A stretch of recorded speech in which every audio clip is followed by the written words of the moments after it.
Welcome back. Oil prices declining as Iran is expected to maintain some oil exports even with the looming U.S. sanctions. Reuters reporting that India has ordered Iranian oil for the month of November. Brent and U.S. crude this morning are lower. As you see, oil right now at $73.28, down 1.5%. And Brent is down 1.5% as well at $82.84. Joining us now is Lipow Oil Associates President Andy Lipow. Great to see you, Andy. Thanks very much for joining us. How would you characterize the market here? What's fueling this decline?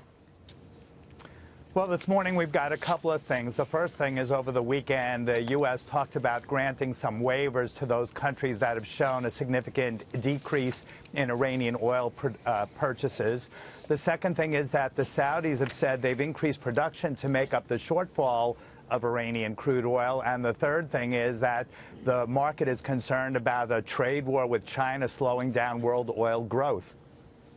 Andy, Mitch Rochelle, a lot of the traders I was talking to a week or so ago, there were some significant bets being placed on $100 oil. Is that still the case out there? Or are those folks long $100 futures and going to find themselves squeezed a little bit? Well, I think that $100 is still a long ways away. I mean, there is still adequate supply out there. We've seen the Saudis and Kuwaitis talk about restarting oil fields in what's known as the neutral zone, which could add another 500,000 barrels a day.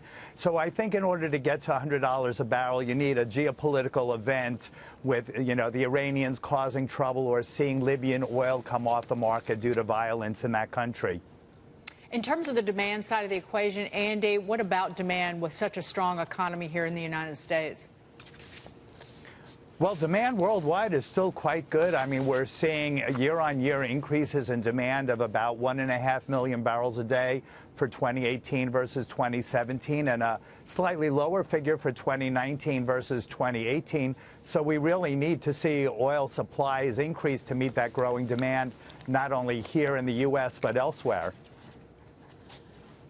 Is Saudi Arabia going to make up any of this lost exports from Iran, do you think? At some point, these sanctions have to hit in, right?